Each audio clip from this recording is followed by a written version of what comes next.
Bonjour et bienvenue dans Géopolitis, édition consacrée à la toute prochaine présidentielle américaine. On se dirige vers un nouveau face-à-face Joe Biden-Donald Trump, même s'il reste quelques étapes à franchir. Un premier débat est déjà prévu fin juin. Le choix entre les deux candidats est loin de satisfaire tout le monde. De quelle manière le mécontentement pourrait-il s'exprimer lors du scrutin ? Parmi les thèmes importants de cette présidentielle, l'avortement, la crise migratoire, mais l'un des enjeux majeurs, c'est la situation économique. Les chiffres sont plutôt bons et pourtant, Joe Biden peine à défendre son bilan. Beaucoup d'Américains ne lui attribuent pas ce succès. Le potentiel duel Trump-Biden, c'est aussi deux visions de la politique étrangère américaine qui s'affrontent et qui interpellent les alliés des États-Unis dans le monde. Et puis la guerre entre Israël et le Hamas s'est immiscée dans la campagne électorale, non sans répercussions.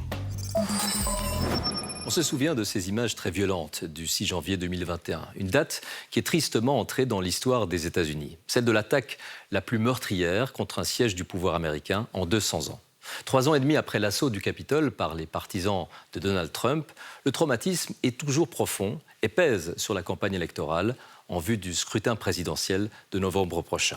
Encore récemment, Donald Trump a fait l'éloge des émeutiers tout en rejetant la responsabilité de son propre rôle dans ce siège sanglant. Il doit en répondre devant la justice, mais la Cour suprême examine son argument selon lequel il devrait bénéficier d'une immunité pénale et on ne sait pas exactement quand l'affaire sera jugée.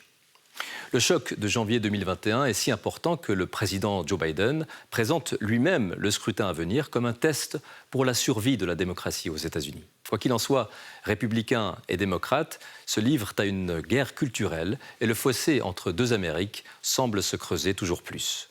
Nous allons en parler avec Daniel Warner, spécialiste des États-Unis. Mais d'abord, rappel de ce que représente le pouvoir présidentiel aux États-Unis, mais aussi de la complexité du système électoral.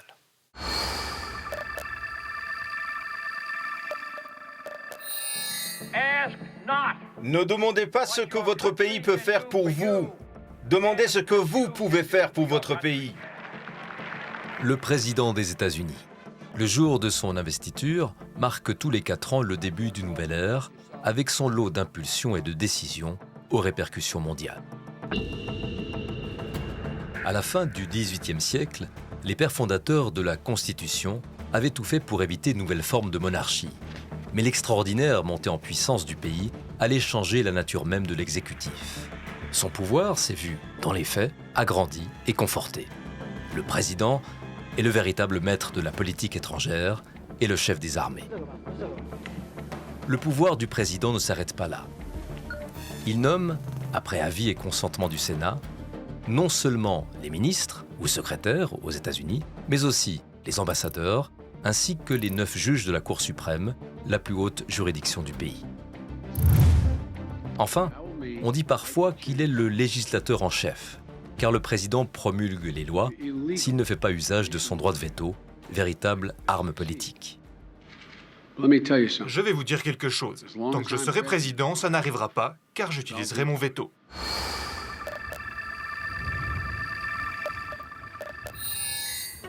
Le système qui mène à l'élection du président ou de la présidente est un peu particulier. On le doit là encore aux constituants. Ils avaient à l'origine imaginé un vote à 2 étages pour désigner d'abord des hommes de confiance qui élisent ensuite la personne la plus qualifiée pour devenir président. Les hommes de confiance, ce sont les grands électeurs. Leur rôle est aujourd'hui en réalité symbolique puisqu'ils représentent en quelque sorte des points à gagner. Ces intermédiaires font que l'on parle de suffrage universel indirect. Les 50 États du pays désignent au total 538 grands électeurs qui forment le collège électoral. Chaque État se voit attribuer un nombre de grands électeurs qui correspond au nombre de ses représentants au Congrès. Une astuce qui permet aux petits États les moins peuplés de ne pas se faire écraser par les grands. Exemple, l'État du Wyoming compte au total 3 grands électeurs.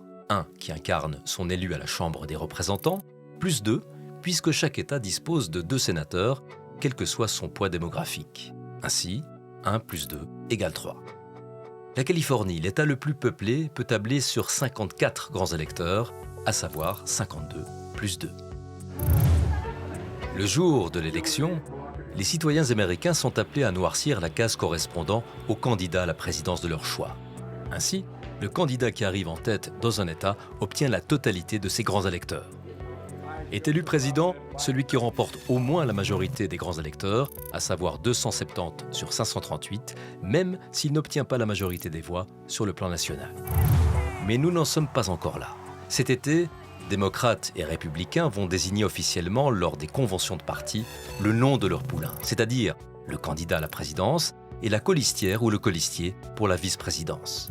Le premier grand face-à-face télévisé entre Joe Biden, 81 ans, et Donald Trump, 77 ans, est déjà prévu fin juin prochain. Je ne vais pas répondre à la question. Pourquoi ne répondriez-vous pas à la question? Vous allez la fermer, mon gars?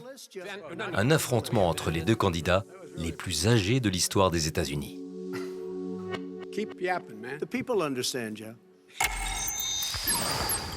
Daniel Warner, bonjour. Bonjour. Vous êtes politologue spécialiste des États-Unis. Alors, un premier débat télévisé est annoncé pour la fin juin, ce qui n'est jamais arrivé, non? Puisque c'est avant même les conventions de parti. C'est étonnant. C'est très étonnant et c'est Joe Biden qui l'a proposé parce qu'il est derrière dans les sondages. Mais ce qui était étonnant, c'est que Donald Trump a accepté. Plus, il n'y aura pas audience, donc c'est vraiment homme à homme. Mais c'est très tôt, mais c'est intéressant. Alors que Donald Trump fait toujours face à la justice. Oui, donc il a 4 cas contre lui, mais il y a seulement éventuellement un qui sera fini avant des élections le mois de novembre. Plus de 3 ans après l'assaut du Capitole par les partisans justement de Donald Trump, cet événement, ce traumatisme pèse toujours sur la campagne électorale. Joe Biden parle lui-même d'un enjeu majeur pour la démocratie lors de ce scrutin. C'est aussi votre avis ? Non, je ne crois pas. Je crois que les gens derrière Donald Trump ont dit un clan. Et ils sont toujours là, ça n'a pas changé. Vis-à-vis de Biden, c'était un moment historique, mais je ne crois pas que ça reste dans la mémoire des Américains et je crois que ça ne va pas être déterminant pour des élections. Les gens qui éventuellement vont voter pour Biden, ce n'est pas tout à fait contre Trump, ça peut être pour des autres raisons. Mais on a l'impression depuis cet événement quand même que le fossé, que les clivages culturels se creusent entre républicains et démocrates. Vous parlez de polarisation culturelle. Je suis quelqu'un de 1968, quand j'ai quitté l'Uni. J'ai déjà vu ça vis-à-vis de la guerre au Vietnam. C'est à peu près la même chose maintenant, mais pas nécessairement pour les mêmes raisons. Ce n'est pas en train de reconfigurer la carte politique ? Reconfigurer, mais ce n'est pas exactement sur la question de guerre au Vietnam ou guerre en Ukraine ou ailleurs. C'est très diffus le pouvoir, mais quand même il y a une certaine polarisation avec un avantage pour Trump parce que les gens derrière lui sont vraiment derrière lui. Beaucoup d'insatisfaction dans la population aux États-Unis. Dans les discussions, on parle évidemment beaucoup du grand âge des deux candidats, ça revient sans cesse. Est-ce que de nombreuses voix pourraient se reporter sur un éventuel troisième candidat ? Non, je ne crois pas cette fois, parce qu'il n'y a pas un troisième candidat vraiment valable. Il y a Robert Kennedy Jr. qui est compliqué. Il y a Cornel West, le professeur de Harvard, Princeton et Union Theological Seminary. Mais ce n'est pas comme, par exemple, June McCarthy ou les autres dans le passé. Je ne vois pas un troisième candidat. Éventuellement, si le démocrate a des problèmes à Chicago dans la convention, mais je ne vois pas aujourd'hui un troisième candidat. Alors quoi, c'est l'abstention qui risque de l'emporter ? C'est ça le problème pour les démocrates. Les gens peuvent dire, je ne peux pas voter pour Biden, certainement je ne vais pas voter pour Trump. Alors, à mon avis, aujourd'hui, il y a beaucoup de gens qui ne vont pas voter. Ce n'est pas, en tout cas, les thèmes de campagne qui manquent. Nous allons y revenir. Parmi eux, l'économie, bien sûr. Malgré une croissance en hausse et un chômage historiquement bas, Joe Biden peine à convaincre. Une situation paradoxale et gênante pour lui. Reportage de notre correspondant aux États-Unis, Gaspard Kuhn. Il fait partie de ces Américains qui s'en sortent bien dans les années Biden. Brandon Puck a ouvert son nouveau restaurant en 2023 à Richmond, Virginie. Il a su trouver sa clientèle. C'est notre petit restaurant de ramen. On sert 7 soirs par semaine et à midi 4 fois par semaine. Nous avions rencontré Brandon en 2020, en pleine pandémie. Gérant de bar, il ne pouvait plus travailler. Je me sentais complètement perdu et sans espoir. Alors que maintenant, je gère 2 bars et un restaurant de soupe. C'est très cool. Autour de lui, il constate la reprise économique. La croissance aux États-Unis s'affiche à 2,5% en 2023, nettement plus forte qu'en Europe et en Suisse. Le chômage est au plus bas depuis 54 ans, à 3,8%. On voit beaucoup de nouveaux restaurants ouvrir à Richmond et en Virginie. Est-ce que vous pensez que c'est grâce au gouvernement ? Non, je ne crois pas. C'est tout le problème pour Joe Biden. Les Américains estiment majoritairement que son bilan économique est mauvais, notamment à cause de l'inflation. Elle recule, mais l'impression d'une perte de pouvoir d'achat persiste. Les démocrates ne sont pas doués pour expliquer en quoi leurs politiques ont fait la différence. Mais aujourd'hui, les faits plaident pour la Maison-Blanche. L'inflation a baissé, la croissance est élevée, le chômage est bas. Un message que Joe Biden en campagne ne cesse de marteler. Mais ça ne passe pas auprès de beaucoup d'Américains comme Ashraf Youssef, installé dans un centre commercial déserté par les clients. Il a perdu la moitié de son chiffre d'affaires depuis la pandémie. Avec Biden, j'ai l'impression que ça va moins bien. On peut écouter les nouvelles, entendre parler de ces chiffres économiques. Je ne dirais pas que ce sont des mensonges, mais dans la réalité, montrez-moi. Ashraf n'a pas décidé pour qui il votera. Il a d'autres soucis. J'ai 2 enfants qui vont à l'école. Je devrais économiser pour les envoyer à l'université, mais je n'y arrive tout simplement pas. Des doutes que Joe Biden devra lever s'il veut s'imposer lors de la présidentielle en novembre. Daniel Warner, le bilan économique de Joe Biden est plutôt bon, et pourtant beaucoup d'électeurs n'en ont pas l'impression, et même, pire encore, ils ont l'impression que cette situation se péjore. Pourquoi ? Je ne comprends pas et je ne suis pas le seul. Il y a Paul Krugman qui a gagné le prix Nobel en économie, qui écrit tout le temps dans le New York Times pourquoi Biden ne profite pas de cette situation. C'est très émotif et c'est pas rationnel. C'est vrai que l'économie marche très bien et les gens profitent, mais quand même, c'est pas quelque chose que les gens disent associé avec Biden et sa présidence. C'est une question de communication ? Je ne sais pas si c'est une question de communication ou une question de personnalité. Je crois que les gens n'ont pas confiance en Biden et ça veut dire qu'ils ne croient pas que c'est lui qui gère la question d'économie et il ne profite pas. Parmi les autres thèmes de campagne, notamment l'immigration, alors là aussi, Joe Biden est tenu pour responsable des arrivées massives à la frontière mexicaine, alors que lui, Trump, se dit prêt à recourir même à l'armée. De nouveau, vous êtes très rationnel. Moi, je ne crois pas que c'est un cas majeur pour des élections. Certainement, Trump, il va essayer d'aider les républicains de dire toutes les fautes des migrants aux États-Unis dans les villes, c'est la faute de Biden. Mais je ne crois pas que les gens vont décider de voter à cause de ça. Par contre, le troisième sujet, l'avortement, ça peut aider beaucoup Biden parce que les femmes vont dire, mais écoutez, si on vote pour Trump et des républicains, on n'aura pas le droit de l'avortement. Récemment, Trump a dit c'est chaque État qui décide, mais là, c'est un grand avantage pour les démocrates et pour Joe Biden. Oui, on sent que là, Donald Trump est beaucoup plus prudent. Il est prudent parce qu'il a peur de perdre le vote de beaucoup de femmes. Alors, le potentiel duel Donald Trump-Joe Biden, c'est aussi 2 visions de la politique étrangère américaine qui s'affrontent et qui interpellent les alliés des États-Unis dans le monde, par exemple en Asie, mais aussi, bien sûr, en Europe. Elsa Anguinolfi.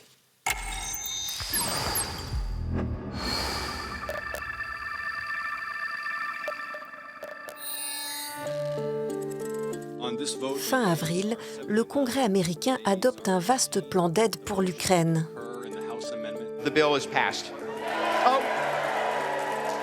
Un vote obtenu après 6 mois de blocage, notamment par des élus du mouvement MAGA pour Make America Great Again, le slogan de Donald Trump.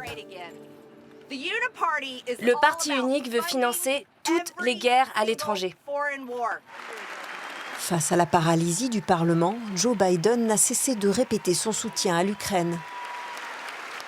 Mon message au président Poutine est simple. Nous ne nous déroberons pas. Nous ne nous inclinerons pas. Je ne m'inclinerai pas. Donald Trump ne s'est pas opposé au déblocage du plan d'aide, mais aurait assuré au Premier ministre hongrois Viktor Orban qu'il ne donnerait pas un centime à l'Ukraine s'il est élu. Les membres européens de l'OTAN se préparent aussi à un changement radical de ton en cas d'élection de Donald Trump. Il a annoncé ce qu'il envisage si un allié ne dépense pas assez d'argent pour son armée et qu'il est attaqué par la Russie. Non, je ne vous protégerai pas. En fait, je les encouragerai à faire ce qu'ils veulent. Vous devez payer vos factures.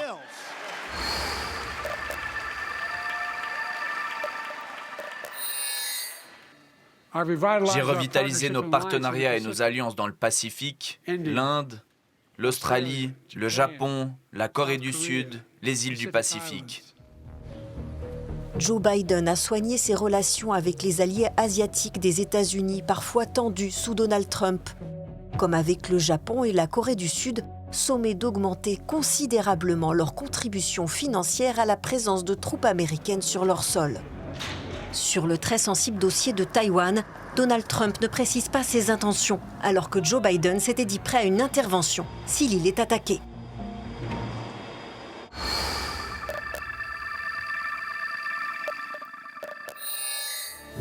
Après 7 mois de guerre à Gaza, l'administration Biden souffle le chaud et le froid.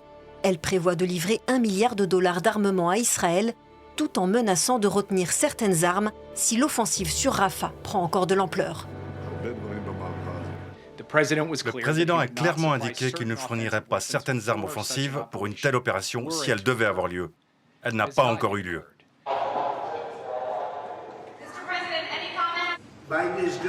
L'attitude de Joe Biden à l'égard d'Israël est scandaleuse. Il a totalement abandonné Israël et personne ne peut y croire. La guerre au Proche-Orient est devenue un enjeu électoral, alors que la police a évacué des manifestants pro-palestiniens sur plusieurs campus.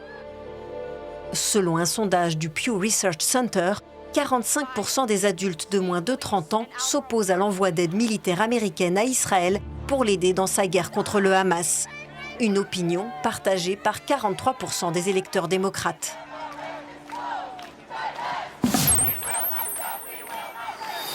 Daniel Warner, le monde est suspendu au résultat de la présidentielle américaine et pour cause, le résultat peut avoir une influence considérable sur les affaires du monde, en particulier dans ce contexte actuel. Oui, mais en principe, les élections américaines ne sont pas basées sur la politique étrangère. On a vu ça au Vietnam parce qu'il y avait des soldats américains. Maintenant, ce n'est pas exactement le cas. Par contre, la position américaine dans le monde est très, très importante. Quand Trump dit « Make America Great Again », les gens veulent que les États-Unis, c'est numéro 1. Et c'est très important qu'on sent avec Biden que les États-Unis sont en train de descendre comme la grande puissance c'était après la Deuxième Guerre mondiale. Vous l'avez rappelé, généralement, c'est un peu d'influence sur les électeurs pour la présidentielle aux États-Unis, mais tout de même, vu le contexte actuel, vu les tensions géopolitiques, est-ce que l'attente quand même est plus marquée sur ces dossiers internationaux de la part des électeurs ? Je ne suis pas sûr, parce qu'on parle de l'économie, on parle de migration, on parle de l'avortement, mais on ne parle pas beaucoup de politique étrangère. Par exemple, on peut parler de guerre Russie-Ukraine, Biden parle beaucoup de ça, mais aux États-Unis, il n'y a pas beaucoup d'Ukrainiennes. Donc, il n'y a pas un grand lobby pour les États-Unis de défendre l'Ukraine.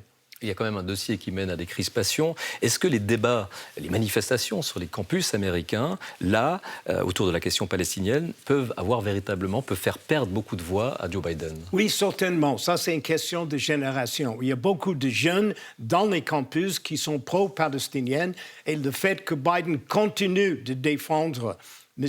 Netanyahou et d'envoyer des armes et de l'argent, ça peut, pour beaucoup de jeunes, dire on n'est plus d'accord avec la politique américaine vis-à-vis d'Israël. Soit les gens ne vont pas voter, ou soit éventuellement ils vont voter pour Trump. Mais là, Biden risque de perdre beaucoup de voix avec des jeunes. Donc une sanction via l'abstention, là encore. Tout à fait. À titre personnel, cela vous renvoie à une période que vous avez vécue dans les années 60, 68 en particulier. Vous étiez étudiant, ça réveille en vous justement ces souvenirs lors de la guerre du Vietnam? Ah oui, beaucoup, parce qu'il y avait des protestes sur les campus. On était peut-être plus civilisés si j'ose dire. Maintenant, on n'a pas envoyé des bâtiments, mais quand même, on a fait des protèges, on a beaucoup discuté avec des professeurs, et certainement, il y avait le march en Washington, mais certainement, il y avait la convention à Chicago. Et là, de nouveau, le mois d'août, les démocrates auront leur convention à Chicago, donc il risque d'avoir des grandes manifestations contre les démocrates et contre Biden. Donc des tensions potentielles. On a parlé de l'électorat jeune. Les candidats doivent aussi tenir compte des communautés confessionnelles. Là aussi, c'est important. En principe, des évangéliques sont certainement pour M. Biden parce qu'il est derrière Israël. Avec Trump, c'est plus compliqué, mais on sait aussi que son fils, beau-fils, et lui ont beaucoup travaillé avec Israël. Mais en principe, ça change maintenant, parce qu'on voit des problèmes avec Israël, on voit des décisions pour le mandat avec le cour pénal. Donc, il y a moins d'enthousiasme pour Israël maintenant qu'il y avait avant avec la communauté évangélique. Vous l'avez abordé, la question des conventions de partis, ça sera pour cet été. Et là, c'est aussi un moment clé puisque les partis vont présenter les candidats plus les colistières ou colistiers. Et là, c'est quelque chose qui peut être aussi déterminant. On connaît la colistière pour Biden, pour Trump. Oui, donc d'abord, on commence avec Biden. Donc, Mme Harris n'a pas fait une grande présentation pendant 4 ans. Mais elle va rester le candidat. Mais est-ce que ça va aider Biden? Je ne suis pas sûr. Par contre, Trump, c'est le grand mystère. Et là, il prend beaucoup de temps de nommer quelqu'un. On va voir, il y a beaucoup de gens qui aimeraient être le candidat avec lui. Pour le moment, c'est indécis. Et le 5 novembre, c'est aussi une date importante pour le renouvellement du Congrès. Tout à fait. Alors là, de nouveau, on dit que c'est très flou pour le moment. En principe, Trump, il est devant dans les sondages. Aussi, des républicains risquent de gagner de nouveau le Congrès, mais ce n'est pas évident. Donc, je ne fais aucune prédiction maintenant vis-à-vis le mois de novembre. Quand même, vous n'avez pas votre boule de cristal. Non, le sondage est pour les républicains. Dans les swing states, dans les États plus important. Mais chaque État est différent et le Congrès, c'est très serré maintenant. Ça risque d'être très serré. Votre pronostic tout de même entre Trump et Biden? Aujourd'hui, je ne fais pas pronostic, non. Ah, très bien. J'ai fait l'erreur de dire que Hillary Clinton allait gagner et j'ai eu tort. De peu. De peu. Daniel Warner, merci infiniment. Merci à vous. Donald Trump en avait fait un argument central de sa première campagne, la construction d'un mur sur la frontière entre les États-Unis et le Mexique. Un chantier remis en cause par Joe Biden à son arrivée à la Maison-Blanche.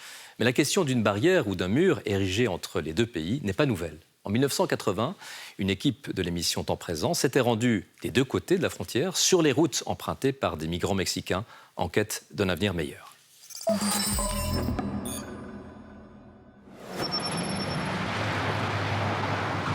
D'un côté, les États-Unis, la première puissance industrielle du monde.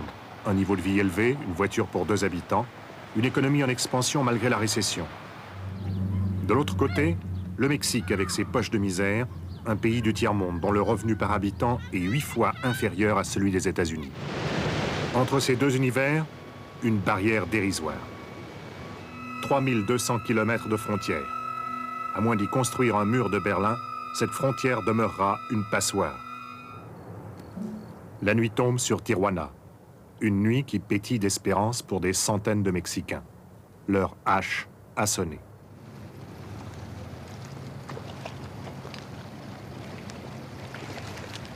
Suivant leur guide, ils traversent par familles entières dans l'eau glacée de la rivière Tijuana.